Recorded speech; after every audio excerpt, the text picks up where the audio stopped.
Betting on sports can be hard, but hiring Morgan & Morgan is easy. Morgan & Morgan is America's largest injury firm. They have over 100 offices nationwide and more than 1,000 lawyers. Their fee is free until they win. Find out more information at forthepeople.com/bestbets or dial #law, that is #529 from your cell phone, and that is FOR, thepeople.com/bestbets. This is a paid advertisement. A warm and friendly hello, welcome to lovely Las Vegas for Coast to Coast Hoops with myself, Greg Hoops Peterson, now part of the VSiN Family Podcast. We've got an excellent podcast for you as we're going to be joined in the second segment by Matt Josephs, better known as Mid-Major Matt. We're going to be chatting with him about what we've all seen the last few weeks in college basketball with regards to those non-conference tournaments, some of the teams that he's feeling a little bit bullish/bearish on. We're going to be taking a look at the games that we've got for Friday this weekend as well, and just what he's made out of the last few weeks in general in college basketball. Then in the final segment, going to get you guys picks and analysis on every game on the betting board for this college basketball Friday as we hit some bank shots. If you have a question, comment, segment idea, what have you for this podcast, you have one of two ways to be able to fire those in. First one is my Twitter/X timeline at Juden_D1. Keep in mind, LRCM, name does not matter, so as per usual, please send these into the timeline. And the other way is via an Apple Podcast review. If you rate this podcast 5 stars, it is very much appreciated. Then from there, you're able to fire in whatever you'd like to hear on this podcast via that 5-star review. Did not get in any Twitter/X questions today, but we had a fun day of college basketball on Thursday. Let's take a look back at it. Try to find some trends and try to get to know these teams a little bit better. Games from yesterday is Greg buzzing about. Here is the rowdy recap. We had one ranked team in action, and boy, oh boy, did they take it on the chin as Penn State knocks off Purdue by a count of 81-70, but I'm going to call it what it is. The game was not this close. At one point, you saw Penn State get up darn near 30. I don't think that ever reached quite 30, but they were up 67-40 at one point in this game, and then Purdue was able to add in there a few more garbage buckets to make it a little bit more respectable, and if you had the over in this game, that made you very happy. But that said, for Penn State, what they did was force Purdue into 24 turnovers in this one. They play even up on the glass. It was a very big night for Puff Johnson, who had 5 rebounds, 13 points, 4 steals in this one. As coming off the bench, you also had Nick Kern generate 3 steals, 8 boards, 12 points. And for Penn State, they go 7 of 18 from 3-point range as Braden Smith 6 points, 5 assists, 3 turnovers, and Drake Kaufman-Renn 7 turnovers. So that was very much less than savory.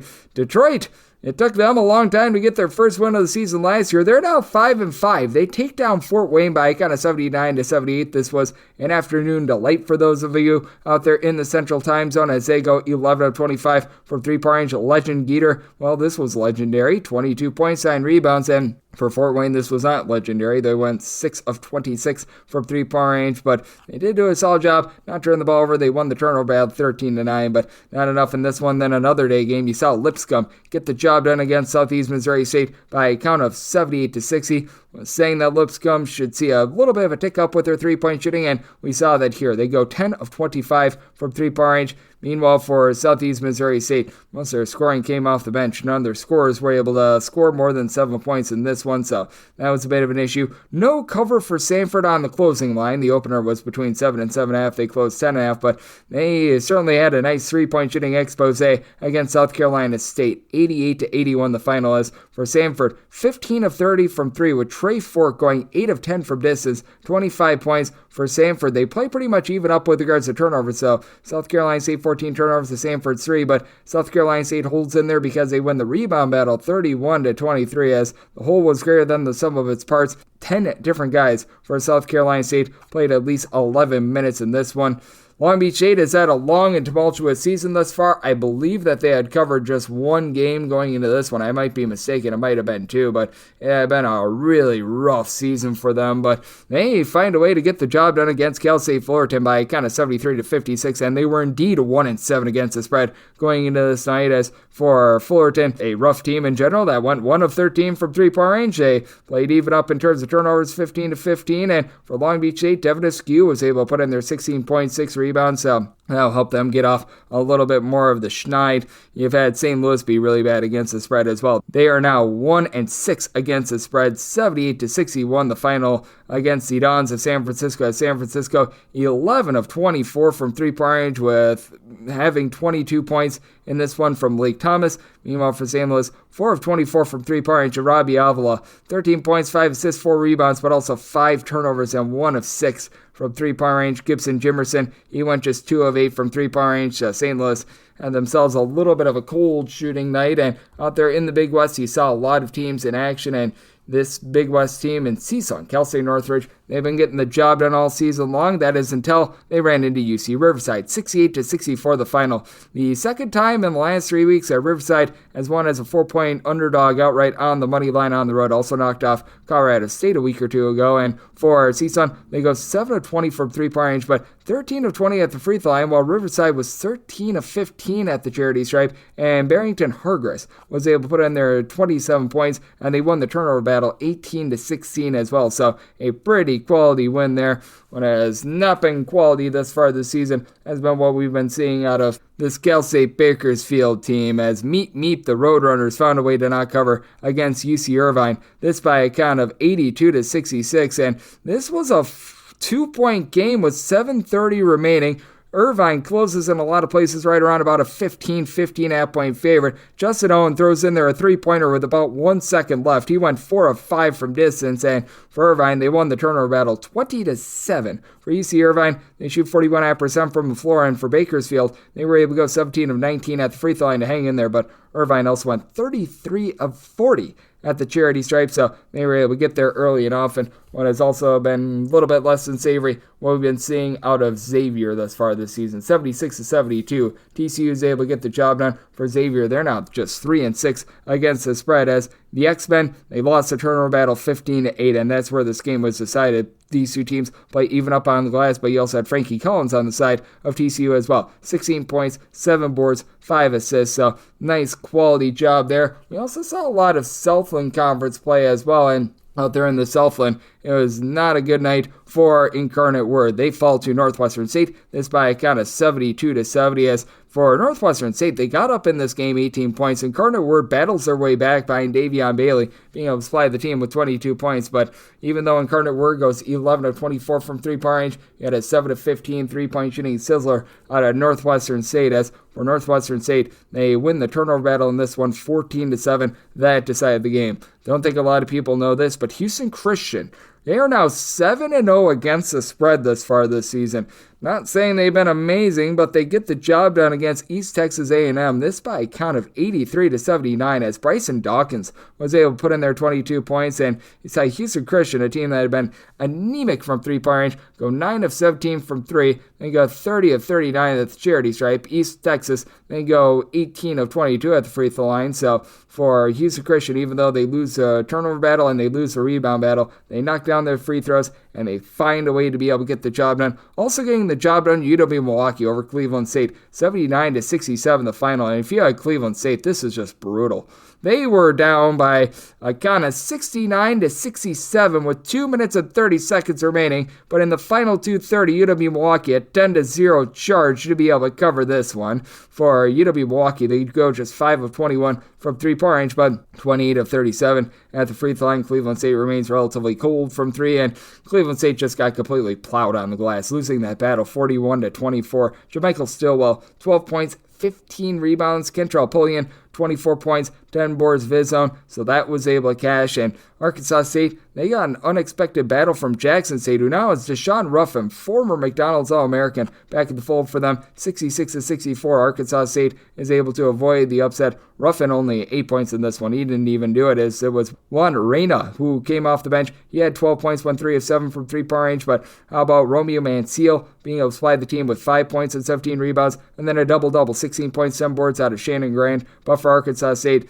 man, that was really able to help this team power the way to victory. Taryn Todd, who was able to supply the team with 15 points, so things got a little bit interesting out there. What else has been interesting is UT Rio Grande Valley, as they have their first on cover of the season against Stephen F. Austin, 68-65. The final is Stephen F. Austin 0 of 11 from 3, but won the turnover battle 17-14. This is a Stephen F. Austin team that has also been very good to the under. I do not believe that they have allowed more than 70 points in a game all season long, so they were able to put this UT Rio Grande Valley team into a little bit of a chokehold, so that was able to help them hold in there. By the way, for Cal State Fullerton, I was just talking about them. Both they and Stephen F. Austin just one over a piece for both of those teams. Both teams have 6 unders, and Fullerton has a push along the way as well. So they've been playing some slow, grimy games, and Southeast Louisiana, they've been playing a lot of underwhelming games as well. 1 over, 6 unders, and a push for them. UC Irvine, by the way, I mentioned before, 1 over and 6 unders out of them as well. But Nichols, they take down Southeast Louisiana 67-64. This was a number that was at a lot of places right around about 3. So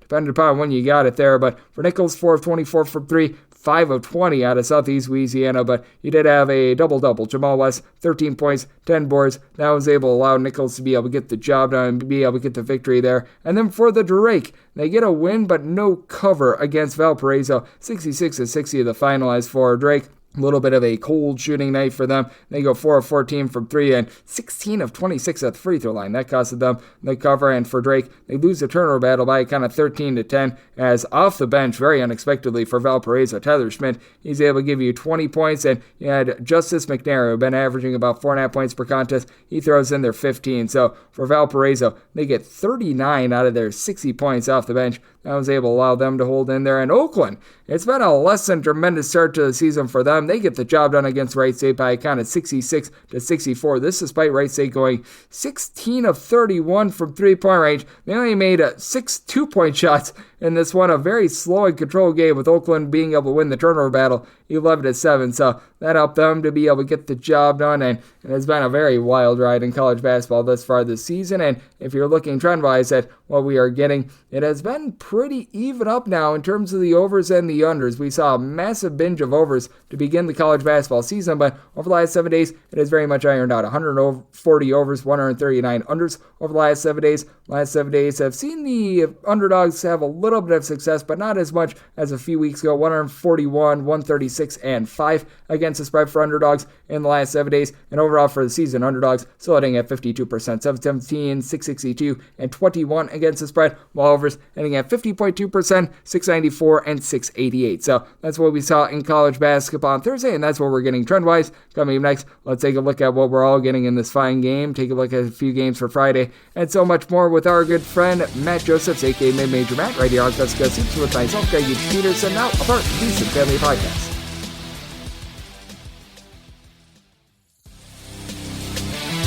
And we're back in lovely Las Vegas for Gus Seats with myself, Greg Peterson, now a part of the Decent Family Podcast, and it's always great to be joined by this man, as we've got Matt Josephs, better known as Mid-Major Matt aboard, who does such an excellent job taking a look at this great game that we all know and love of college basketball. I know that he's been dialed in on everything, whether that be in the power conferences, whether that be in the mid-majors. He does a great job on so many different fronts of taking a look at this great game that we all know and love of college basketball. You're able to follow him on Twitter/X at Mid-Major Matt. All together, nice, clean, and easy there. And Matt, it's always great to get you aboard. Thank you.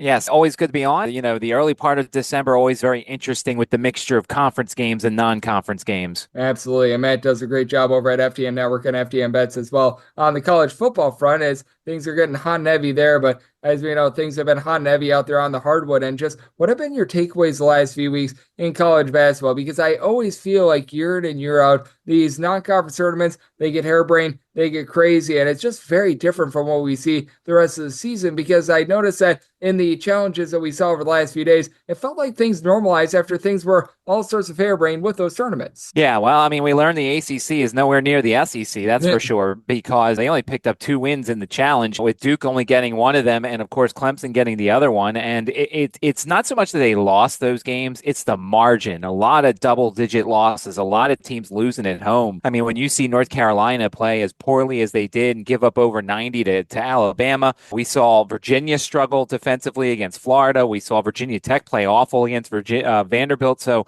the ACC right now is kind of looking at, right now, maybe 4 teams getting in if they're lucky, and instead of the usual 6 or 7. But of course, it's early. It's just they missed a huge opportunity in the ACC-SEC challenge. Yeah, they certainly did. And I mean, we can rag on the ACC all we want, and rightfully so. But just when you take a look at the hierarchy of conferences, it's been the Big 12 for me for so long that it's been the top conference in all of college basketball. Do we need to be looking at it now as the SEC and everyone else? Because I've been thoroughly impressed by how they've been playing just top to bottom this season. Yeah, and you look at KenPom, 6 of the top 12 teams are from the SEC. And it's ironic because it's 1-2, 7-8, 11-12. So there's a lot of kind of grouping together. And, you can argue that Auburn, even though they lost at Duke, is still the best team in the country. So right now it is the SEC, although you do mention that the Big 12, they have 3 of the top 10, and certainly the top of their conference is as good as could be. And yeah, I think this is the SEC's world right now, and things certainly change. And it's funny, I dog the ACC and I say bad things about the ACC, but we kind of probably did the same thing last year. And then look at the Elite Eight, and we see so many ACC teams in there. So as we know, and when it comes to March, it's all about the path you have toward in the NCAA tournament and the upsets in front of you. So a bad regular season doesn't necessarily mean a bad NCAA tournament. Yep, absolutely. And we know that teams can be able to flip the switch. They can look very different from what we see in November, December into what we see in February and March as well. But certainly not necessarily what you want to see if you're a fan of the ACC. And we're always a fan of this man, Matt Josephs, aka Mid-Major Matt. He's joining me right here on Coast to Coast Hoops, and just along that front as well. Are there a few teams that over the last few weeks you've just either become a little bit more stock up or stock down on? Because there have been a lot of interesting results that have been happening. You mentioned the challenge between the ACC and the SEC, but also the Big 12 versus Big East challenge has been very interesting as well, with a Big East that had a relatively rough start to the season being able to rise up in this as well. And look, as much as I despise Villanova coming from Philadelphia, I'm more of a Temple guy than a Villanova guy, but you got to give them credit for the win over Cincinnati. Got to give them credit for they're basically becoming Virginia now in terms of pace. I mean, 59 and 58 possessions their last 2 games. Kyle Neptune is certainly not letting his team run it all, but that's a nice little victory against Cincinnati. Of course, Cincinnati, a little bit of a hollow start. A lot of victories against lower teams. Georgia Tech was a nice victory on the road for Cincinnati, but still, Villanova could have very easily lost that game, and they played the defense. And, Dixon is one of the best players in college basketball. It's a shame he doesn't have as much around him, but very nice victory for Villanova early. I'll be interested to see, Utah State, that win it got against Iowa was a very nice win in that neutral court, but they've looked really good offensively, but they've also, not left home a lot, and they haven't played a true road game and won't play a true road game until December 22nd when they travel to St. Mary's. But at least early on, Gerard Calhoun is doing some very good things with the Aggies. Yeah, he certainly has. And we have seen Youngstown State have, shall we say, fall off without him as well. Shows just his value as a coach and what he's been able to do with that program thus far. And I do think that the Mountain West is going to be so interesting as well, because that was a conference that entering into the year I thought might be a one-bid league, but we've seen Nevada be able to have some triumphs here early on in the season. New Mexico has had a few nice wins, being able to take down UCLA out here in Henderson, Nevada. That's been nice as well. That's one of the more intriguing conferences in all of college basketball, one that we're going to see a lot more of, because with the Pac-12 merging with so many of the power conferences, now a lot of those teams are going to be playing out east, and we're going to be left with a lot of Mountain West and Big West basketball late at night. Yeah, and I don't care what the Mountain West does. I once March comes around, the first things I'll fill out my bracket will be fading the Mountain West teams, and I am not falling for it again. Last year I was like, maybe I'll give them one more chance. And of course, they had their shortcomings. They beat Virginia and Colorado State did, but other than that, it was the shortcomings that Mountain West usually does. But hey, you're right. With what Utah State did, and I was, New Mexico coming back on San Jose State, that would have been a humongous upset if San Jose State had won that game in day one of the conference tournament, or day one of the conference for them. And, yeah, you're right. Nevada's always good. Boise State's always good. UNLV is impressive. I'll be interested to see. VCU's got 2 very interesting Mountain West games coming up when they play Colorado State out in Las Vegas, and then when they go to the Pit to play New Mexico. So for the team down in my area, they've got a couple of West Coast games coming up that will certainly see what the Rams can do in those contests. No doubt about it. Those are going to be some really fun games, and we've got a lot of great college basketball in general. That's going to be coming up as Matt Josephs, aka Mid-Major Matt, joining me right here on Coast to Coast Hoops. And this is very much going to be a Mid-Major Friday in college basketball. We're going to be getting a lot of the Metro Atlantic. That's going to be at play. We got a random Kennesaw State versus Georgia State game, few mid-major games as well. I think that you're taking a look at, in terms of this Friday card, which really the biggest game on the card being Illinois versus Northwestern. Yeah, Georgia State was a team I was interested in before the season as the roster they kind of put together, picking up Zarik Nutter from Northern Illinois. He's been kind of interesting so far. And, Nick McMullen coming over from UNC Asheville. They kind of put together this interesting roster, but they're also 4-4 to start. I expect them to be a little bit better. A lot of the losses that they've had were to better teams, Mississippi State and certainly Kentucky. The Jacksonville State loss was an interesting one, as well as, losing to Austin Peay. But, Georgia State's a team that I think will offensively get a little bit better and certainly potentially be a little bit of a factor in the Sun Belt. And then, you kind of get this Georgetown West Virginia game will be rather interesting. Georgetown's 7-1 on the season, but of course they haven't really played anybody, and they lost to the only good opponent they've saw, and they lost by 21 to Notre Dame. But I mean, I think it's interesting because Ed Cooley's starting to get them to play a little bit of defense to match up with the offense they have.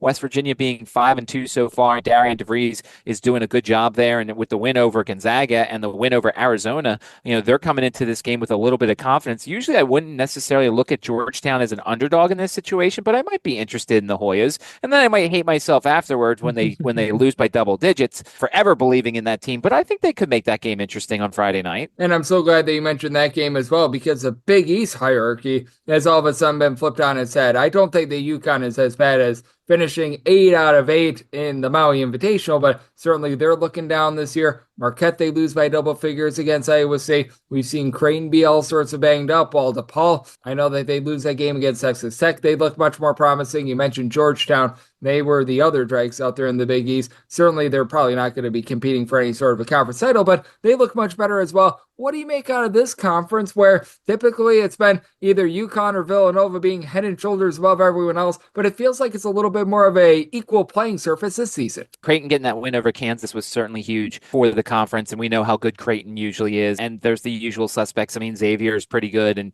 Providence getting that win over BYU is certainly pretty good. I mean, the one kind of head scratcher is Seton Hall. I mean, I know Seton Hall didn't necessarily return a ton of guys, but there is still some talent on this Seton Hall roster, and to see them already lose at home to Monmouth and see them lose by 1 point to both Fordham and Hofstra. They don't shoot very well. They turn the ball over quite a bit, but they do play a lot of defense. So I think Seton Hall is going to improve. I think Seton Hall is certainly going to get some teams at home this year. They probably won't play very well on the road with that lack of offense and the turning the ball over, but I think with that defense at home, if they can maintain some sort of a home court advantage, Seton Hall can definitely upset some of those higher teams in that conference. Yeah, that is going to be so interesting to look at, especially with a Seton Hall team that they played some really good defense, but they're just playing no offense whatsoever. And how do you take a look at some of those teams, like Seton Hall certainly being one of the main ones, but Wagner, Coppin State? We've got a lot of teams this year in college basketball where they are just absolutely shutting it down. They're playing no offense whatsoever. They're really looking to be able to guard on the defensive side of things, as we saw that Coppin State versus Wagner game a few days ago be a sub 120 total. And I think that we might be seeing a few more of those as the season goes along. Yeah, and Wagner is as slow as could be. I mean, they're averaging almost 23 seconds per possession. And the funny thing is they're averaging all this time and they're not making their shots. They're shooting 35% from 2-point land. Like, that's ridiculous. Granted, we don't include the lower level games that they've certainly played, and they've played Rutgers and St. John's and Seton Hall and Georgetown. So they might, struggle in those games. But some of these offensive numbers that Wagner's putting up are absolutely brutal. And yet, once again, they're playing defense, and that's going to keep them in games, certainly once they head towards the Northeast Conference. Yep, absolutely. That is going to be fun to look at in general, as Matt Josephs, aka Mid-Major Matt, joining me right here on Coast to Coast Hoops. And certainly the Friday card, not necessarily the most vast of them, as that big game is going to be Illinois versus Northwestern, which still always very interesting to be taking a look at. Big Ten Conference play starting up right now. But how do you take a look at this one? Because I know that in passing you mentioned a little bit about Gonzaga. I know that Kentucky has certainly been a hot button team, as they were one of just 2 SEC teams to lose in that SEC versus ACC challenge. And this is a return battle of what we saw from a season ago when they played a very strange February non-conference game. And I do think that Gonzaga versus Kentucky game going to be the most interesting one of the weekend, with what we're going to be seeing out of both of those teams. Yeah, and certainly Mark Pope is very familiar with Gonzaga. Gonzaga from his time with BYU. He would see them twice in the West Coast Conference. But the one thing I like about this Gonzaga team is they played defense. This is a Gonzaga team that usually had the offensive firepower to outscore anybody, and they didn't really necessarily, they played defense, but it wasn't a great defense. And you look at their adjusted efficiency defensively, and you look at the fact they held, Baylor to 63 in that opening game. They held San Diego State to 67. They held Davidson to 65. Like, this is a team that's starting to clamp down a little bit defensively. And if they can consistently do that, I think that they're going to be a very tough out, especially considering what they have on the inside. Caleb Battle has been a guy that has been absolutely tremendous for them as an instant offense kind of guy. And so I wonder how Kentucky's going to do. They did beat Duke in that neutral court game, but they lost to Clemson in their first road game. And now they're heading out all the way to the West Coast here to Seattle for this game. So I wonder how they're going to kind of travel in this one. It's why I've always wondered about those teams that play those home heavy starts to the schedule. Duke for the longest time played those home heavy starts. You build up really good, but you don't actually get to feel what a road game feels like. And it always feels like that first true road game. You're like, wow, what is this? We haven't had to play in an atmosphere like this. And Kentucky might be one of those teams we saw against Clemson on the road that struggled. Maybe they continue to struggle a little bit. I lean to Gonzaga here. I think Gonzaga's defense kind of is the difference in this contest. And I think that's why they will win this game against Kentucky on Saturday. And the growing trend in college basketball, the air quotes here, neutral court game, where you've got a team in Gonzaga that's going to be playing within their own state, and Kentucky has to travel multiple time zones and north of 1,500 miles in order to get there as well, because we all know that that's a very neutral playing course for both of those teams. Obviously, say that very jokingly. And Matt, do I have to ask you about this as well? Because you do a great job out there in the state of Virginia. You're out there in Richmond, taking a look at teams like VCU, taking a look at, the Richmond Spiders as well. You take a look at a lot of A-10 action. How have you gauged this conference as far? Because it feels like there have been some great triumphs with regards to this conference, and there have also been a few disappointments with a team like Duquesne that we're going to be seeing in action on Friday. Yeah, Duquesne being 1-7, that's just unacceptable. And some of their losses have not been very good. You expect Fordham to be 5-5. UMass, when you have a guy like Frank Martin, you expect better than 3-6. You expect a better than what they've done so far. And coming off that loss to Central Connecticut on Wednesday, that just shouldn't happen. And now, the game on Saturday against UMass Lowell is going to be very interesting to see what, UMass Lowell, usually a team that kind of plays really well. It's going to be a tight spread, at least according to Ken Pom. He has UMass Lowell losing this game by 1 point. And this is a team that already lost by 3 at St. Louis, lost by 5 at Washington. So, I'll be interested to see if there's any early money that comes to UMass. Do we get a little bit of extra value with the road team there? But, it's kind of the top is what we expected the top to be. Dayton, Loyola Chicago, VCU. St. Bonaventure's been a little bit of a surprise, but Mark Schmidt is one of the better coaches in America that I feel like at times doesn't get enough credit. Rhode Island is 8-0, but I don't think it's really a great 8-0. Look at all the teams they've beaten. Their best win is Yale, and they're another team that for the most part has been home so far this season. I fully expect them to kind of struggle a little bit once they kind of leave that building. But, it's an A-10 that needs to get more non-conference victories that helps them out so they can get back to the time when they used to get 2 or 3 teams into the NCAA tournament. Yep, absolutely. It's been an A-10 that really past what we've been seeing out of VCU, and to your credit, bringing up Rhode Island, it's been a little bit underwhelming, but a man that always exceeds expectations, a man that always gets the job done, and then some. That'd be you, Matt. You do a tremendous job over at FDN Network, FDN Bets, and so much more. So let the good people at home know it's on tap for you and how people can follow along on social media and other platforms. At Mid-Major Matt on Twitter, you can certainly check me out there. Any questions you have, we play a lot of the more exotic markets in college football. We dabble occasionally. I've already lost 2 team totals by 1 point, so that's been a little bit frustrating so far this season. But certainly if anybody has any questions that you can't answer, at Mid-Major Matt on Twitter. We all have the same goal. We all want to beat the books, and so anything that anybody has, I'm certainly here to help. Absolutely, and Matt does a tremendous job taking a look at this great game that we all know and love of college basketball. And every single time he joins me, lends such great insight. So big thanks to Matt for joining me on Coast to Coast Hoops, now part of the VSiN Family Podcast. And coming up next, it is that time to podcast and give you picks and analysis on every game on the betting board for this College Basketball Friday as we hit some bank shots. All right, guys, it's getting into crunch time with regards to our holiday shopping because Thanksgiving is come and gone. We're through Black Friday. We're in the month of December, and you need to get that unique gift for someone that you truly care about. Uncommon Goods, that is a perfect place to go because they've got something for everyone, whether that be an experience or a gift that you just can't find anywhere else. Like, I've been in a lot of circumstances where I try to get something for my mom because when you're a guy and you're trying to shop for your mom, mom, you have no idea what in the heck to do. Just being able to get something that's a little bit off the walls is what Uncommon Goods does a great job of. Their products are high quality, they're unique, and oftentimes handmade or made in the United States, and they have the most meaningful, out-of-the-ordinary gifts anywhere. They even have gifts that you can customize for those that are book lovers, diehard sports fans. They've got unique mugs, and if you're gifting for someone that doesn't want a thing, they want an experience, they want to be able to take part in something that is fun, they've got classes from everything from reading a lunar astrology chart, some unique cooking classics, mixology, and so much more. And you can get 15% off right now over at uncommongoods.com/coast. You go to uncommongoods.com/coast. You get 15% off of your order. That is over at uncommonGoods.com/goods. Uncommon Goods, we're out of the ordinary.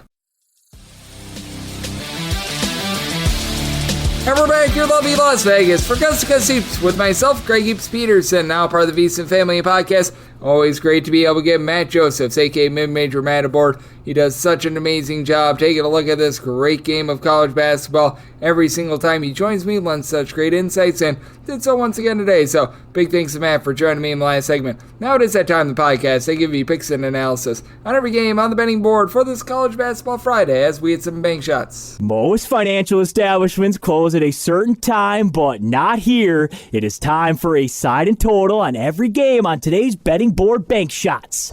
Do note that as per usual, any changes that are made to these plays will be listed up on my Twitter/X feed at GNet_D1, and we're going to be going in Las Vegas rotation order, and this is where we go with the games that involve the bigger conferences up top. That's going to be involving pretty much all games that do not involve the Big South along the America East, along with the lone sweat game involving Prairie View, A&M, and UAB. It's in time order from there, so that should keep things all nice, neat, clean, and easy. So how about if we do get things started with 871, 872 on the card? It is Delaware. If they're facing off against Duquesne. Duquesne, a 4 to 4.5 point favorite. This game is anywhere between 144.5 to 145, and I'm going to be willing to take a shot on Delaware. I set them as a 2-point underdog. For Duquesne, this has just been a less than savory year thus far. As for Duquesne, they had their coach Keith Dambrot decide to step down at the end of the season last year, and they just have not been able to find their bearings both on offense and on defense. This team has Jake D. Michelle, who's been able to give you about 11 points per game, but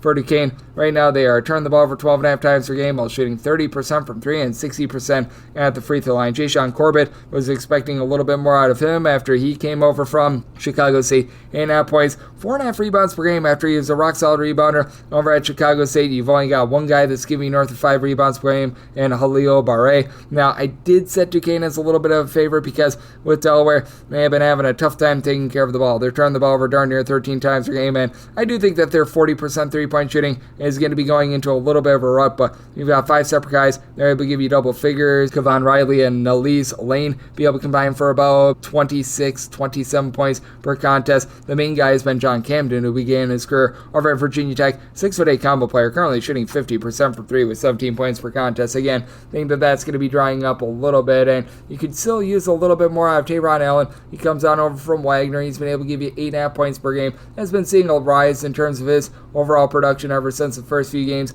of the season. But for the Duquesne team, while they do leave quite a bit of something to be desired on the offensive side of things, they've still been a relatively okay defensive team. They're allowing opponents to shoot only about 47.5% from 2-point range. That's the top 125 mark in all of college basketball. Have been getting gashed from 3-point range. They do generate some turnovers, so it's an interesting ordeal here. I do think that with Delaware, even though they're going up against a bad 3-point shooting defense, their numbers are not quite sustainable right now, and you've got a Duquesne team that is looking to slow things down. So I did set my total at 144 here at the 144.5. I'm in on the under, but being able to get 4+, going to be willing to take those points with Delaware. 873, 874 on the betting board. It is Siena, and they hit their other facing off against Niagara. Niagara is a favorite of 2 points. So this game is 128 to 128.5. I'll be doing this as a write-up as I set my total 139.5. I'm going to be in on the over. Recognize that you've got two teams that are well outside the top 200 in terms of total possessions per game, but for the Niagara team, they've been a rock-solid 3-point shooting team ever since since really the beginning of the 2023-24 season. They go up against the Siena team that's well outside the top 200 in terms of opponent's three-point shooting percentage, but you've also got a Siena team that is headlined by Major Freeman. He's been able to come in, give the team 15 points per contest, really play off of Justice Schultz, the main facilitator with 3 assists, 14 points per contest himself very well. It is a Niagara team that's well outside the top 175 in terms of points allowed on a per possession basis, and they just allow a lot of second and third chances on the glass. You've got Jalen Martinez, who gives you 5.5 rebounds per game. Oladipo Aldun, hopefully I said that correctly, 13 points, 6.5 boards, like what he's able to bring to the table for a Niagara team that's overall shooting about 34.5% from three-point range. But for Siena, I do think that they should be able to hold up down low, even though you don't necessarily have a single guy that gives you north of 4 rebounds per game other than Marcus Jackson, who has a 6'2" player to be able to give you about 5 boards, 6 points per contest, has been willing to get his nose dirty. I do think that Siena, they're 35% three-point shooting against a Niagara team that really hasn't guarded the three-point arc very well, going to allow for some nice clean opportunities. You've got a Siena team that just busted out for north of 70 points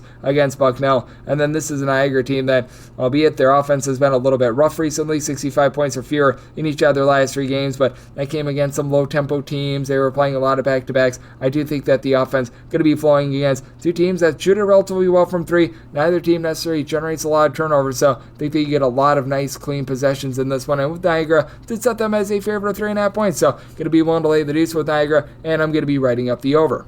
875, 876 on the betting board. It is Kennesaw State. We give our own to Lane Kiffin. Go Owls. They are going to be on the road facing off against Georgia State. Georgia State finds themselves in a lot of spots between a pick'em to a 1.5 point underdog. Tonight's game between 155 and 156. Another game that I'm going to be writing up. I'm in on the over. I set my total at 161.5. Kennesaw State right now 80th in the country in terms of total possessions per game, but prior to that holiday tournament that we saw out there in the great country of Canada, they were one of the more up-tempo teams in all of college basketball. Last year, number 1 in all of college basketball in terms of total possessions per game, and I do think that this is going to be a team that cranks up their tempo against a Georgia State team that's currently 312th in all of college basketball in terms of points allowed on a per possession basis, so that has been very much less than savory. Have a Kennesaw State team that has a rock-solid backcourt with Simeon Kodal being the main man, being able to give you 16 points per contest, but Adrian Woolley, he has come in as a freshman. He's been able to give the team 4 assists, 14.5 points per contest, shooting 39.5% from three-point range, going up against a Georgia State team that they've got some nice attributes of their own.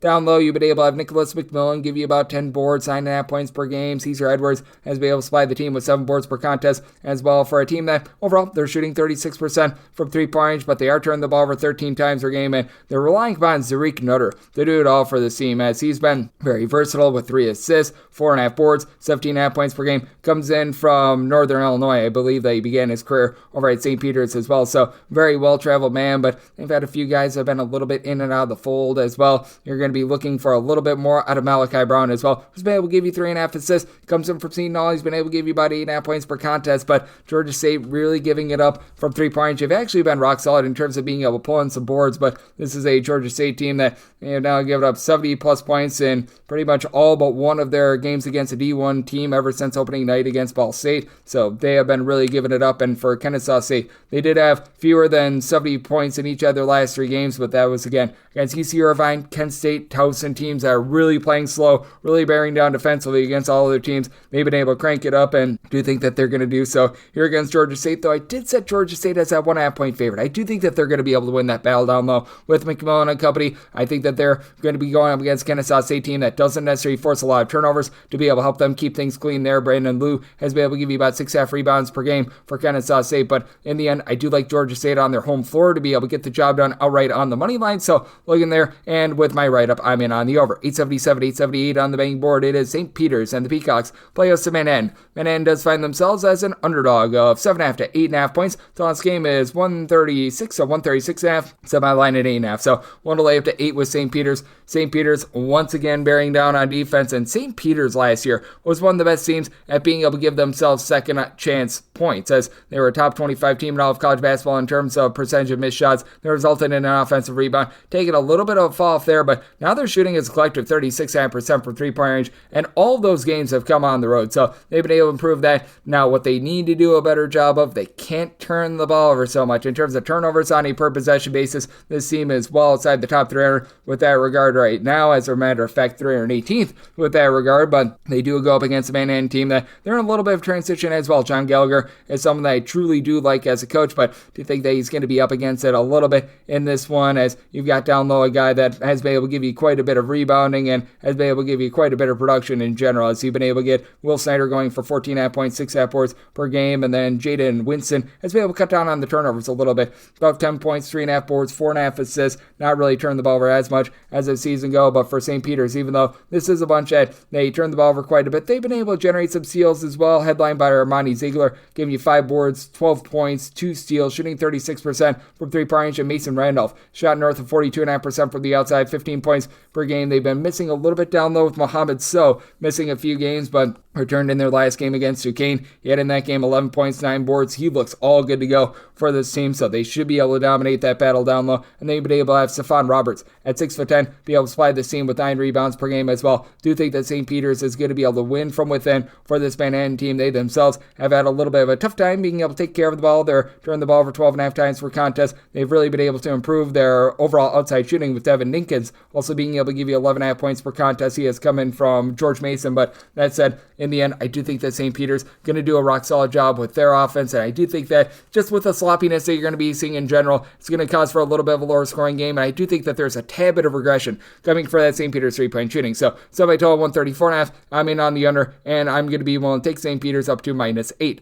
879, 880 on the betting board. Sacred Heart is going to be playing us Iona. Another game that I write up, with Iona being between a pick'em to a 1-point favorite. Tonight's game between 142 to 143, and with Sacred Heart, I did make them the 3-point favorite, so I'm going to be willing to take them right on the money line with the Sacred Heart unit. It's been one that has been good at being able to make their threes. They're 40th in the country entering into a Thursday in terms of their 3-point shooting percentage. They have to deal with a few injuries, though. You've had Tanner Thomas out the last 3 games. He's expected to be out once again, but Anquan Hill, after he missed 4 games, he's back. He's been able to supply this team with 12 points per contest, currently shooting 72% from 3-point range. We'll see a little bit of a drop-off there, but the guy that's really been the standout for this team is Amiri Stewart, who has come in, given the team 12.5 points per contest. He began his career over at the non-Division I level, has stepped up, and he has been tremendous for this unit. And for Sacred Heart, even though they do leave something to be desired down low, they still do have the versatility of Bryce Johnson at 6'6", has come back after a less than savory year over at Northeastern, and he's picked up pretty much where he left off a few seasons ago. 7 points, 6 boards per contest, able to give you a little bit of versatility, but never has been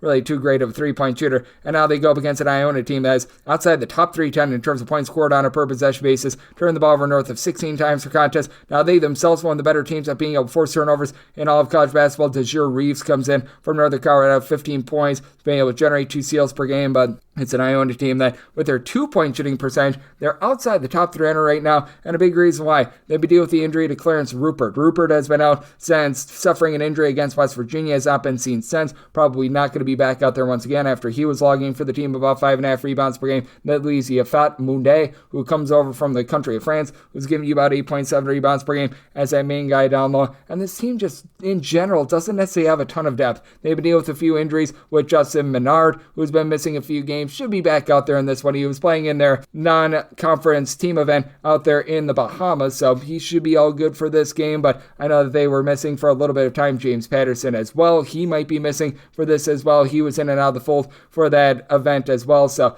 I mean, it's an Iona team that's in a lot of transition. They haven't necessarily been able to find that really good footing in general with this team, and when it comes to Sacred Heart, being able to have Makai Comer, being able to calm things down in the backcourt, being able to give out nearly 4 assists, 8.5 points per game, be that main facilitator, has been big for a Sacred Heart team that's been able to do a relatively okay job taking care of the ball, and Sacred Heart has been able to step up with their defense recently as well, giving up 65 points or fewer throughout their last 4 games. So I do like Sacred Heart at home in this spot. Iona just looks a little bit disjointed, so writing up Sacred Heart on the money line, and did somebody total 147 as well. I do think that Iona finds a little bit more offensive flow, and this is a Sacred Heart team team that under Anthony Lutina looks to play a little bit more of tempo. So looking at the over, and I'm going to be writing up Old Sacred Art. 881, 882 on the betting board. It is Merrimack on the road against Canisius. Canisius finds themselves as 7.5 point underdogs. On this game, it is 135, and with Merrimack, I set them as just a 6.5 point favorite. I'm going to be willing to take the 7 with Canisius. Now, Canisius has looked like one of the lesser teams in all of college basketball. That game where they got flattened by Maryland by about 75 billion points. They lost that game 180-37. Not so great, but last 2 games, I'm not saying it was great, but they held within 8 points against Robert Morris on the road and within 7 points against Brown. Those are not so bad teams, and for Merrimack, they were number 1 in all of college basketball in terms of turnovers forced on a per possession basis last season. And this year, they're still doing a great job in terms of being able to force those turnovers. They themselves only turned the ball over about 11.5 times per game, but they're shooting 27.5% from 3, less than 40% from the floor. That is a big, giant issue for this team. And really, other than Aaron Clark, who's been great, 2.5 steals, 4.5 assists, 4 boards, 20 points per game. Nobody else is really supplying much for this team. You've got 6 boards, 9 points per game out of the non-D1 transfer, and Sean Trumper, who comes over from the country of England. You've got about 5 boards, 5 points per game out of Bryant Entaminu, but you're really getting nothing from the outside. They have been getting completely gashed defensively. Now, offensively, Paul McMillan has been able to give this team north of 19 points per game, so he's been able to be a nice asset there. You've also had Tana Copa, who's been able to supply the team with about 12.5 points per contest, and Copa is shooting 40% from 3. And Canisius as a whole, they shoot 33% from 3. They actually shoot 80% the free throw line. They don't get to the free throw line very often, but when they do get there, they've been able to do an okay job there. They just have absolutely nothing down low. Right now, your top rebounder is also one of your main guys in the backcourt, Cam Polisi, who's right around 6'4", 6'5", 7.5 points, 5 rebounds per contest. You just need a little bit more there, and then for Merrimack, it's not like they're necessarily imposing down low as well. I think that this is going to be a very sloppy game involving 2 teams that just have not been able to give you a whole heck of a lot offensively. You've had this Merrimack team held below 45 points multiple times this season. You've got a Canisius team that's been playing absolutely no defense whatsoever. So it's a situation of something's got to give. Do you think that this is going to be a sloppy, gross game? So I did set my total at a 134.5. I am in on the under. And with regards to the spread, I set mine at a 6.5. So being able to get 7+, I'm going to be willing to take those points with Canisius. 883, 884 on the betting board. It is Kent State, and they're going to be playing on Portland. And Portland does find themselves as a 12.5 point underdog to this game between 136.5 to a 137. And it's a circumstance where I'm going to be willing to take 12+ here with Portland. I set my line at a 12, so 12.5 or higher. I'm in on them. It's a Portland squad that already went to overtime with Oregon on the road, but at the same time, we've seen them look very much less than savory here throughout the season. And you got a Kent State team that's starting to get back to their defensive roots. We saw that in their team event out there in the country of Canada. Now, well, they had a little bit of a tough time on offense as they have scored 68 points or fewer in each of their last 4 games. This defense has really put down the clamps, giving up 60 points or fewer in each of their last 4 games as well. So it's a situation of something's got to give, as you've got a Portland team that is well outside the top 250 in terms of points allowed on a per possession basis, and they've given up 85+ in each of their last 3 games. Fukase Masic, he's been very versatile for this Portland team. He's able to supply you with about 15.5 points, 4 assists, shooting north of 40% for 3-point ranges. The 6'10" international man of mystery and Austin Rapp, who's came in, he's supplied the team with 13 points, 6.5 boards, and it's not like Kent State is amazing on the glass with like ideal size. You've got Silveron Hornbeek, who's able to give you 7 or so boards per contest, but you've gotten some really good versatility with Von Cameron Davis giving you 16 points per game. Morgan Stafford, he comes over from Miami of Ohio, was missing for a little bit of that event out there in the country of Canada, but he has stepped in. He's been able to give the team about 11.5 points per contest, so I've been liking what I've been seeing out of him. Now, he did miss that game against UC Irvine, but returned against Kennesaw State, so I'm thinking that he should be all good to go in this one as well. And see on Medley, he's not necessarily giving you a lot of scoring. He wasn't necessarily too much of a scorer when he was at St. Louis either, but he's able to be a nice facilitator of the offense. He's given out 3 assists, a fewer than 2 turnovers per game. When he was at St. Louis last year, was actually a mid-30s 3-point shooter as well. It's a Kent State team that 2 years ago when they made the NCAA tournament, they were very good at generating turnovers. Not quite as good this year, but they're still doing a pretty rock-solid job. And now they've been bringing in one of their top scorers from a season ago, Jalen Sullinger, off the bench, where he was giving the team 15.5 points per game on nearly nearly 40% three-point shooting last year. This year, down to about 9.5 points per game, but has been pretty effective when he's come off the bench. He's been able to give you a little bit more of a defensive prowess for this team, so it's an interesting circumstance. I did set my total at a 138. Seeing what we've got right now, I'd be willing to take a shot on the over, as I do think that Portland's lack of defense going to be showing through here, but getting north of 12, going to be willing to take those points with Portland as well. 885, 886 on the betting board is Miami of Ohio on the road against Indiana. Indiana is a favorite of 19 points and total game between 152 to 152.5, and with Indiana, I did set them as a 21.5 point favorite. I'm going to be willing to lay it for Miami of Ohio. I just think that they're going to be struggling with the overall size of Indiana. When you've got someone like an Umar Ballo, who last year was able to give Arizona pretty much a double-double, that's big. You do need Indiana to be cleaning up the turnovers. They've been turning the ball over north of 13 times per game, 247th in all of college basketball in terms of turnovers on a per possession basis. But Miami, they're pretty much in that same realm. They're about 221st in the country with this regard. Now for Indiana, they're going to need to guard against two very good scorers for this Miami of Ohio team, as in their most recent game, the transfer from Bellarmine, Peter Suter,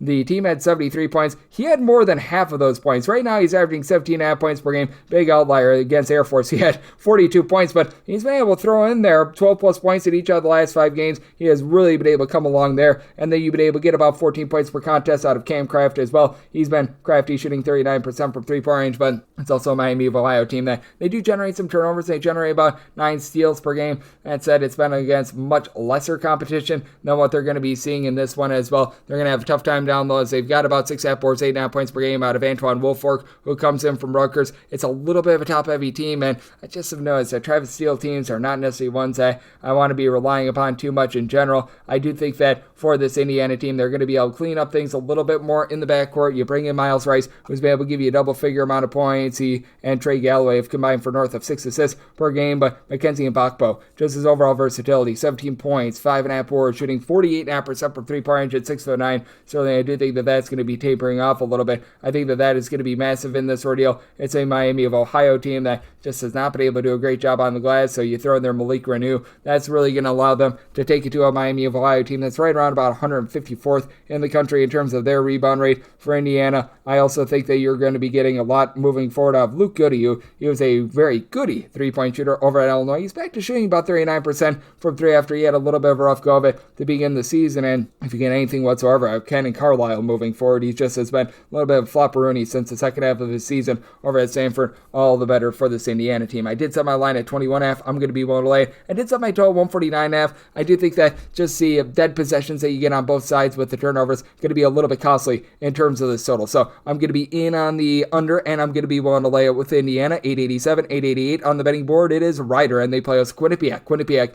a 2-point road favorite, and your total on this game between 140 to 140.5. Now for Quinnipiac, the big question becomes Savion Lewis. Is he going to be in this game? Is he going to be out of this game? Because with Savion Lewis, he was one of the top facilitators in all of college basketball last season, and I sort of went in the middle in this one. I think that he plays, but not necessarily at 100% because he was supposed to be a game-time decision for that game against Stonehill a few days ago. So I set Ryder as a 1.5 point favorite. If he were fully healthy, I'd probably set Quinnipiac as more like a 1 point favorite. So even if he were fully healthy, I would be rather taking the points rather than the money line with Ryder. But in this case, because I do think that Lewis plays, but he's not at 100%, I'm going to be willing to ride with Ryder on the money line. Ryder does need to clean up the turnover woes. They have been a team that's been well outside the top 275 in terms of turnovers on a per possession basis, but I think that they do a rock solid job down low against a Quinnipiac team that has quite a few guys that are able to pound the boards. As Amari Monroe is able to give you 12.5 points, 5.5 boards. Last year shot 35% from three-point range. That's taken a little bit of a fall off this season, but with Quinnipiac as a whole, they're shooting 24.5% from three. This should be going northward. They do have someone shooting 42.5%, giving you in that neighborhood about 10 or so points per contest, and Caden Bennett, who's been able to do a solid job, also hauling in their 4 boards per contest. But outside that, the game along the perimeter has not been so great. Paulo Tino, he's coming from the junior college level, block and a half, 9 boards, 12.5 points per game, but you can tell that without Savion Lewis in the lineup, this team team just has not been the same offensively. Quinnipiac still playing up and down, but they're also well outside the top 225 in terms of points allowed on a per possession basis. And then with Ryder to be able to hold up down low, you've got Ingram squared, as you've been able to have Tariq Ingram be that main rebounder, 11 points, 6.5 rebounds per game, and F.A. West Ingram has been able to supply the team with about 5.5 points, a little bit over 4 boards per contest. So do like what these guys are able to provide. TJ Weeks has been able to supply the team with a steal and a half. He's shooting in the low to mid 30s from 3-point range for a Ryder team that they should see a rise in their 3-point shooting as well. They're shooting 29% from the outside, but you've got a little bit of a tempo war. You've got a Quinnipiac team that's looking to run it and gun it. You've got a Ryder team that's looking to play well outside the top 250 in terms of total possessions per game. So it's a situation of something's got to give. Ryder's been about 220th in the country in terms of points allowed on a per possession basis, but feel like they've had the, shall we say, deficit of a little bit of a tough schedule. And Zion Cruz coming into the fold, he's been able to give the team a little bit more recently, a combined 18 points in the last 2 games. Former top 200 recruit of DePaul. I do think that's Ryder over the top in this one, along Jay Alvarez shooting 43% from 3-point range. So did set Ryder as a 1.5 point favorite. I'm going to be willing to take them on the money line, and did set my total at a 141.5. I think that both of these teams give you a little bit more from 3-point range. So in on the over on 140.5, and I do like Ryder on the money line. 889, 890 on the betting board. It is Marist playing us Mount St. Mary's, and the Mount does find themselves as a 5.5 point underdog, seeing it 6 out there as well. Totals between 134 to 134.5. Set the Mount as a 4.5 point underdog. I'm going to be willing to take the points. Mount St. Mary's absolutely needs to clean up the turnovers. They are a bottom 25 team in all of college basketball in terms of taking care of the ball, and that has been very much less than savory. That said, I do think that they're going to be able to do so against a Marist team that isn't necessarily forcing the issue in terms of just being able to generate turnovers. And Marist last year was one of the top defenses in all of college basketball in terms of points allowed on a per possession basis. They're clocking in more around about 192nd this year. And for Mount St. Mary's, not to say that this defense is like the Mona Lisa Vito of defenses, but they've actually given up fewer points per possession than this Marist team has. So that's something that I find to be very interesting. Typically, Marist is very good in terms of being able to guard inside the 3-point line. Outside the 3-point line, it gets to be a little bit more of a horse apiece situation, but Josh Passarelli, he's been able to do a really nice job from the outside, 18.5 points, shooting north of 50% from 3-point range. And Marist was a relatively solid 3-point shooting team last year. This year, they're shooting about 35% from the outside. I think that Passarelli is going to see a little bit of drop off in his 3-point shooting, but Jackson Price at 6'8", good versatility, 12 points, 5 boards. He's been able to shoot north of 40% from 3-point range as far this season as well, but it's been a little bit of a top-heavy team thus far for Marist. You've got pretty much 5 guys that give you north of 6.5 points per contest, and then after that, you got a big giant fall-off with nobody other than Price, along with a 8.5 point, 5.5 rebound per game guy in Jaden Collins, who's saying 6'1". That's really giving you north of 4 boards per contest for this team, so you don't have necessarily a ton there. And where Mount St. Mary's is really looking to be able to win games is down low. You now have a trio of guys that will be able to give you at least 7 rebounds per game, as you've got that in Dola Adbayo, Joey Cordelia, along with Terrell Art Jr. These guys have been tremendous down low. It is a Mount St. Mary's team that they shoot about 33% from 3-point range, with Dallas Hobbs leading the way with 14.5 points per contest. Xavier Lipscomb throughout his career has always been a good 3-point shooter. He's shooting just 25% from the outside, so I do think that that should be going a little bit northward. But for this Marist team, where I think that they're going to be unable to cover this game, is really down low. They're about 131st in all of college basketball with regards to their rebound rate. Mount St. Mary's having all those guys down low that give you so many rebounds, I think that that allows them to be able to control the glass in a game that I think is going to be pretty much a game where both teams are going to be approaching 65 or so points, not really getting past 70, but I think that this is going to be a rather tight game in which you got a pair of teams that are playing a little bit faster than they did a season ago, but a pair of teams that are, shall we say, hit or miss with regards to their offense. 134 or less, I'm in on the over, which is what I'm seeing right now, and I'm going to be willing to take the points with the Mount. 891, 892 on the betting board. West Virginia is playing us to Georgetown. Georgetown, a 9.5 to a 10-point underdog. It's on this game between 143 to 143.5. I wrote this up when West Virginia was an 8-point favorite. Still like it here at 9.5. I'd be willing to lay up to a 12 with West Virginia. I just think that this is a big wake-up call for a Georgetown team that has yet to play a road game thus far this season. And for Georgetown, they've looked much better this year. They've only lost one game thus far. That one game was when they played against Notre Dame when they were at full force. But now you have to go up against a West Virginia team that they just play a lot of really good positionless basketball, and they've been able to find a way to have clean flowing offense offense, as I really like what I'm seeing out of Javon Smalls being able to come up so big for the team, because coming into the season, everyone was assuming that Tucker DeVries was going to be the main man for the team, but Small has really been that guy. 4.5 boards, 4.5 assists, 2.5 steals, 19 points per game, and it's not to say that DeVries has been bad. Block and a half, 15 points, 4.5 boards, but you've had Small being able to run the offense, and DeVries playing off the ball a little bit more, which is actually where I thought that he was at his best when he was at Drake a few seasons ago. He's shooting 47% from three-point range. As a result, you've been able to have Amari Hansberry be a nice surprise down low with about 7.5 rebounds per game. On the flip side for Georgetown, Thomas Sorber has been a nice surprise down low, 16 points, 9 boards per contest. Micah Peavy has come in. He's been able to give the team a little bit more, shall we say, of a steady hand in the backcourt. 4 boards, 4 assists, 15 points per game. But Malik Mack, he's had his turnover woes for Georgetown. Georgetown right now is whole shooting just 28.5% from three-point range, going up against the West Virginia team that has been pretty good at being able to guard the outside. And what I think is going to be big for Georgetown, Drew Fielder. He was actually pretty solid for the team last season. He shot 40% from three as a 6'11" stretch player. Finally has been able to get going a little bit more. 8+ points in each of the last 5 games after a very slow start to the season. What he's going to be able to do is very interesting, but now they have out for the rest of the season as well Julius Hafalfuna, hopefully I said that correctly, gentleman from New Zealand. He was a former top 150 recruit, so now they're left with a little bit less down low. And Jaden Epps, he's been able to give you about 2.5 steals per game. Again, it was against completely outgunned competition, and that's what I come back to with this Georgetown team. Even though they've been able to win a lot of games, look very convincing in them, a top 80 team in terms of points allowed on a per possession basis, and really outside of that Georgetown game, they've given up 70 points or fewer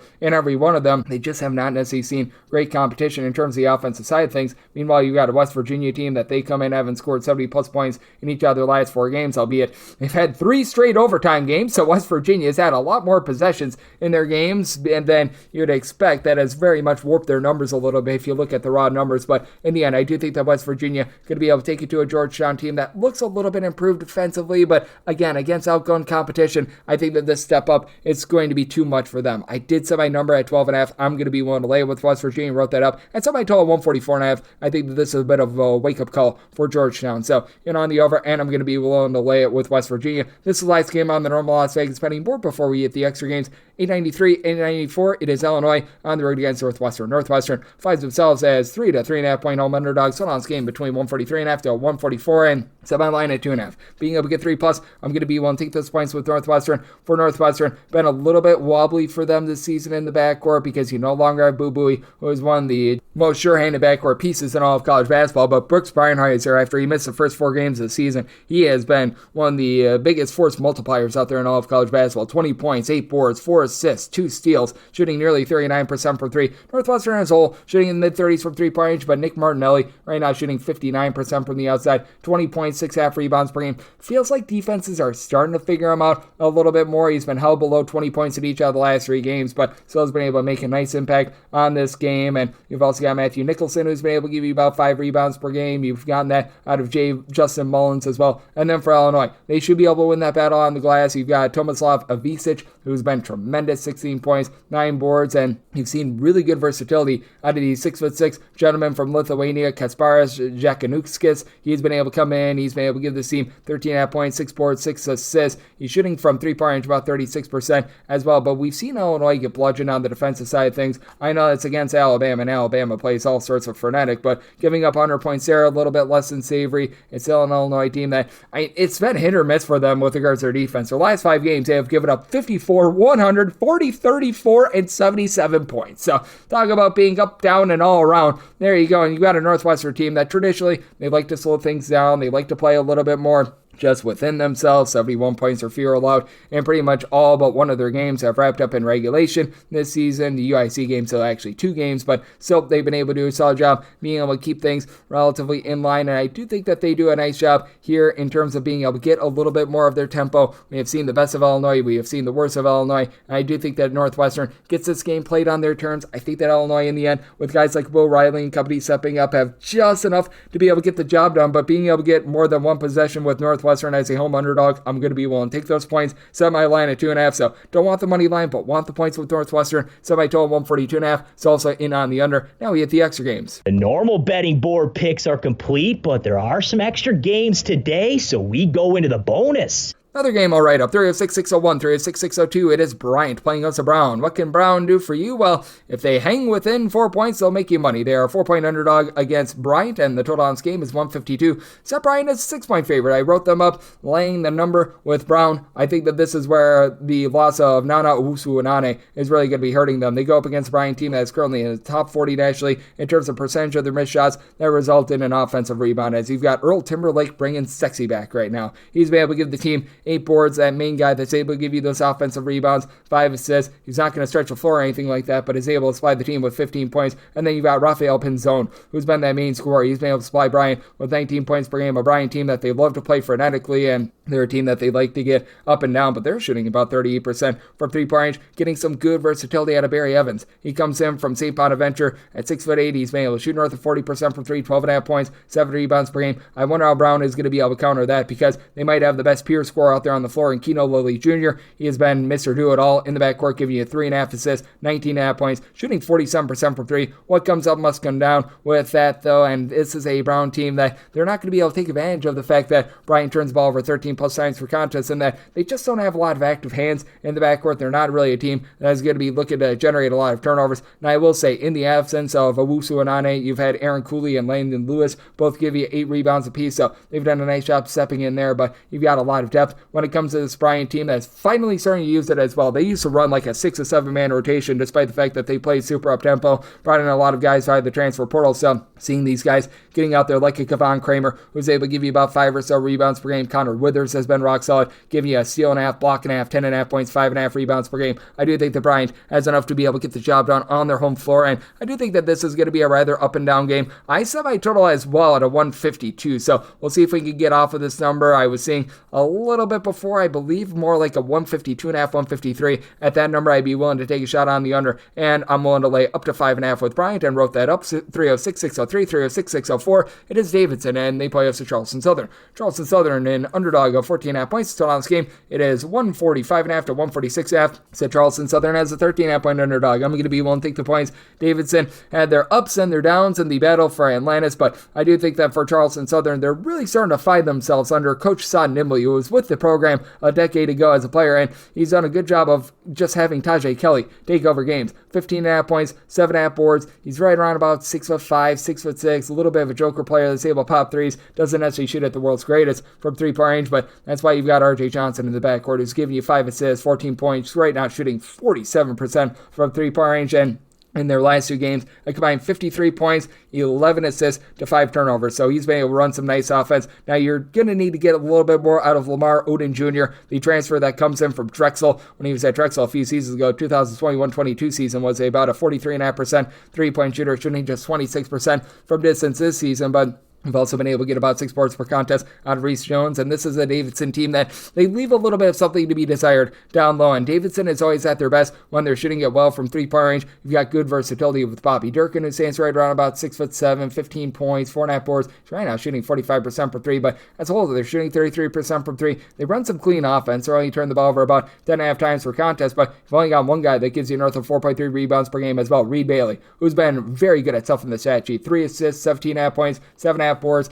Shooting less than 30% from 3-point range, and with Davidson, they're not really going to put you under too much duress with regards to trying to generate turnovers, what have you. The Davidson defense right now, 301st in all of college basketball in terms of points allowed on a per possession basis, so I think that there's going to be clean possessions and looks for the Charleston Southern team to be able to hold in there, despite the fact that Davidson, a little bit more of a lower tempo team. So did somebody total 147.5. I'm in on the over, and at 14 plus, we'll take those points with Charleston Southern. 306-605, 306-606. UAB is playing us a Prairie View. Prairie View A&M, an underdog of 24 to 24.5 points. 170.5 is your total, and I set my total at 169.5, so just barely in on the under. Prairie View has been playing up, down, frenetically, top 5 team in the country in terms of total possessions per game. I mean, it has been absolutely wild and crazy what we've been seeing out of them. That said, I'm going to be willing to take the points because this is a UAB team that they just don't really knock down their shots, and Prairie View A&M, if they don't generate a turnover, they allow you a lot of wide open looks looks from 3-point range, but for UAB, they're only shooting about 28.5% from 3-point range. Like what I'm seeing out of Yaxel Lendeborg, who's actually shooting 39%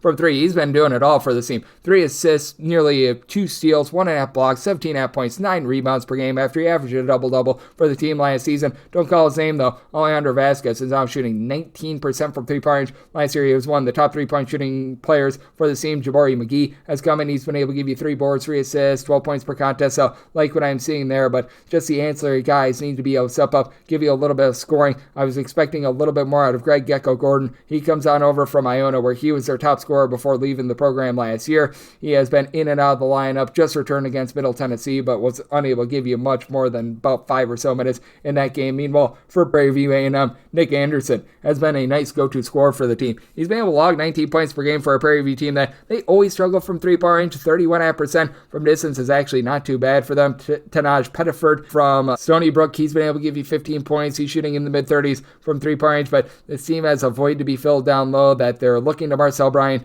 being that top rebounder. Comes in from Omaha, and he's been able to do a solid job. He's been able to give you about 10 points, 6 boards per contest, but it's not what they had 8 seasons ago, where last year they were able to have that nice stabilizing force that was able to give you about 9 or so rebounds per game. And Brian Miles, you just don't have that this season. And for Prairie View, while they do a nice job of being able to generate turnovers, they just don't necessarily execute the best on offense. They actually do a halfway decent job of taking care of the ball, only about 11 turnovers per game, despite the fact that they absolutely push tempo. But you've also been dealing with an injury with the Northwestern State transfer in Braylon Bush being in and out of the fold. He's already missed 4 games this season. Good chance that he might be able to go in this one after he averaged 10.5 points per contest 8 seasons ago out there in the Southland. So do think that with Prairie View, they have just enough to hold in there. And I do think that with UAB, they just don't knock down quite enough shots to be able to cover this number. So willing to take 20 plus here with Prairie View, and here at a 170 plus in on the under, and we wrap things up with 3 of 6.607, 3 of 6.608. High point ups to not be a low point. They play us in North Texas. North Texas, a favorite of 3 to 3.5 points. So on this game, it is 128. Did semi-total at a 130. I'm in on the over. You've got a North Texas team that is once again outside the top 325 in terms of total possessions per game, and this is a high point team as well, that they were a top 25 team in all of college basketball in terms of points scored on a per possession basis, and they're not quite on that trajectory this year, but it is a high point team that has certainly been giving it up a little bit too much on defense. I was expecting a little bit more out of Jocelyn Bodu, who last year was able to give you about 9.5 rebounds per game. This year that's down to about 7.5 rebounds per game. As a result, high point outside the top 160 in terms of points allowed on a per possession basis. It is a North Texas team that once again is very stout in terms of their defense, 29th in the country in terms of points allowed on a per possession basis. And if you look at how they've performed in a road/neutral court setting, they are number 5 in the country in terms of points allowed on a per possession basis. But I do think that there's going to be just enough scoring from this high point team to be able to keep them lively. I do want to see a little bit more moving forward out of Chase Johnson. He had 31 points in his debut for this team coming over from the Atlantic Sun. Ever since then, single digits in every single one of these games. But for as much as High Point did struggle in their event out there, I believe it was in the Bahamas, might have been like the Cayman Islands or something like that. This is still a team that's 39th in the country in terms of points scored on a per possession basis. They bring in DeMaurian Williams, began his career in the Big South, went to Texas Tech, back in the conference, 16 points, 3.5 assists, currently shooting 53% from 3. Should be ticking downward, but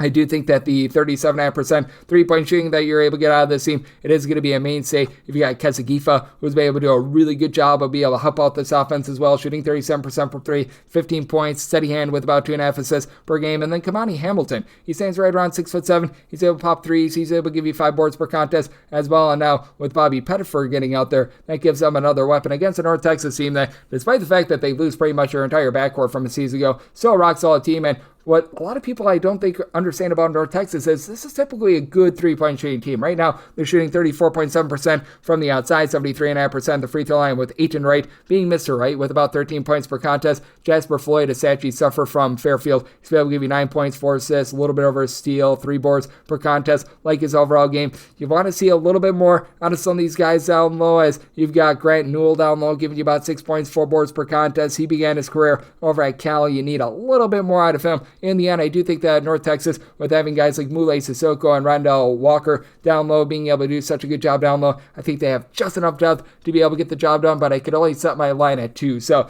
being able to get 3+ here with High Point, I'm going to be willing to take the points. I think that this is going to be close enough for late game following, and I think that both teams execute pretty well offensively, so I'm going to be in on the over semi-total 130, and that'll wrap things up for the Friday edition of Coast to Coast Hoops, now part of the VSiN Family Podcast. A big thanks once again to Matt Josephs, aka Mid-Major Matt, for joining me in the last segment, If you do like what you're hearing from this fine podcast, Cuz Seeps, you're able to subscribe wherever your podcasts, Apple Podcasts, Google Play, Spotify, Stitcher, and TuneIn.